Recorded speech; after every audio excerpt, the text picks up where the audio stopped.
It is the 11th of October, 2018, and at Changi Airport, an Airbus A350-900 ULR is rolling down the runway, its nose lifting into the night on a flight bound for New York, more than 15,000 kilometers away. On board are 161 people, seated in a cabin where more than two-thirds of a normal wide body has simply been left empty. Every economy seat that would fill this aircraft has been deliberately taken out. But here is where the logic breaks down. To fly farther, you add fuel. And the fuel you add is so heavy, it demands still more fuel just to carry its own weight, until the aircraft can no longer lift the extra it needs to reach New York at all. Removing seats made a longer flight possible. Adding range should have made it impossible. So how did stripping a jet nearly empty become the only way to fly the longest route on Earth?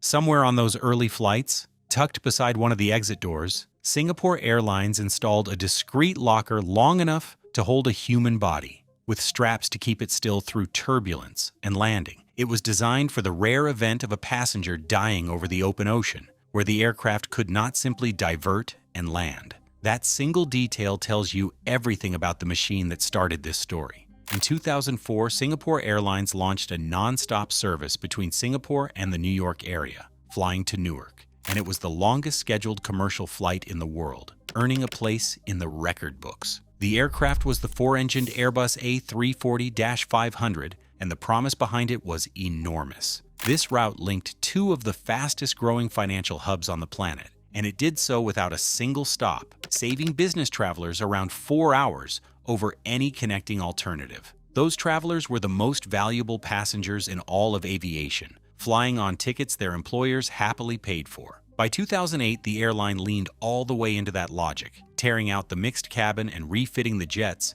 as an all-business class service with just 100 seats. But the aircraft carried a flaw baked into its design. 4 engines drink fuel, and this jet reportedly burned over 58,000 gallons each way, hauling a very small number of passengers across an enormous distance. The economics only held while oil stayed cheap. Passengers paid handsomely for the privilege, with a last list price of around 14,000 Singapore dollars per a Singapore travel agency. For nearly a decade, the flight ran as the crown jewel of the world's most admired airline, a statement that Singapore Airlines could do what no one else would even attempt. Enjoying this? Do me one small thing and hit subscribe. You won't hear these stories told this way anywhere else, and there is a lot more coming just like it. For 9 years, the flight was the pride of the fleet, right up until the one number nobody at Singapore Airlines controlled began to move. Singapore Airlines did not just cancel the world's longest flight, it handed the aircraft back to Airbus. In November 2013, the carrier ended its non-stop service to Newark,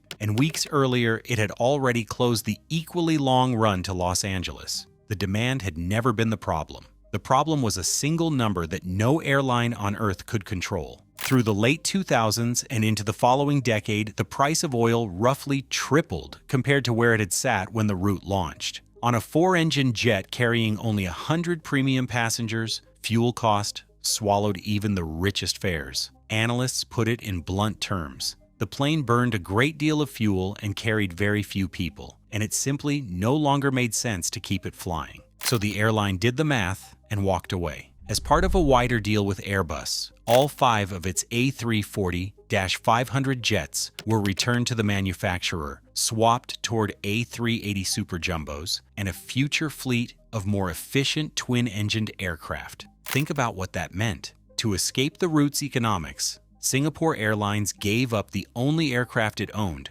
that could physically fly the route at all. Passengers who had crossed the world in a single sitting were pushed back onto connecting itineraries through cities like Frankfurt, adding roughly 5 hours to the journey. The verdict across the industry was harsh and nearly unanimous. Commentators declared that ultra-long haul, flying beyond 17 hours, was fundamentally uneconomical, a niche that could only be served by thirsty, specialized aircraft, and therefore a niche that probably should not exist. The record was retired. The world's longest flight had been killed not by weak demand, not by empty cabins, but purely by the brutal arithmetic of weight and fuel. Inside Singapore Airlines, though, something did not add up. The route strategy team had watched those cabins fill, flight after flight, with exactly the kind of high-yield traveler every airline on the planet fights to capture. The two cities at either end were not fading. They were growing. Two of the most important financial centers in the world, generating a constant stream of executives who needed to be at the other end as fast as possible. Everything about the market said this route should work, only the aircraft said otherwise. The route strategy team packed the flagship away, but they never actually let go of it, because everyone in that room knew where the fault truly lay. 19 hours in a pressurized tube does measurable damage to the human body. Blood pools in the legs and can form clots deep in the veins, a condition that turns dangerous if a fragment breaks loose and travels to the lungs. The cabin sits at an effective altitude of several thousand feet, thinning the oxygen in every passenger's blood. The body clock is dragged across time zones faster than it can adjust, and the pilots up front absorb enough cosmic radiation over a career that United States authorities formally class aircrew as radiation workers. The single decision that resurrected this route was not a stronger engine or a bigger tank. It was deleting the economy cabin entirely. When Singapore Airlines relaunched the flight on the Airbus A350-900 ULR, it stripped out every economy seat, leaving 161, because on this route, the weight you remove is worth more than the fares those seats would sell. 2 engines replaced 4. The modified fuel system extended range by around 1,400 nautical miles,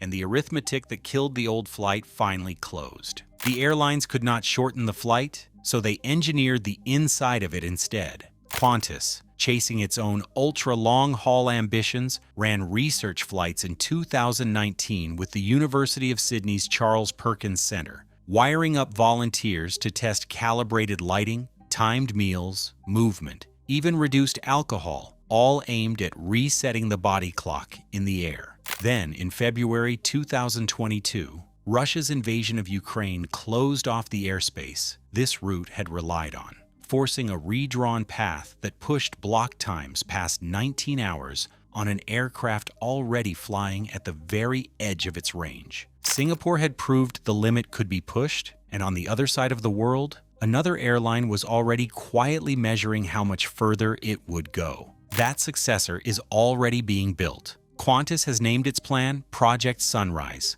and the aircraft is the Airbus A350-1000 ULR, fitted with an extra rear fuel tank and configured with just 238 seats, the lowest density of any A350-1000 in service. Sydney to London launches in October 2027, with Sydney to New York confirmed as the next route to follow. And that is the pattern this whole story reveals. The fuel weight paradox has never once been solved. It has only ever been postponed by people willing to throw enough overboard to buy a few hundred more miles and then build the aircraft that makes even that sacrifice look like a starting line.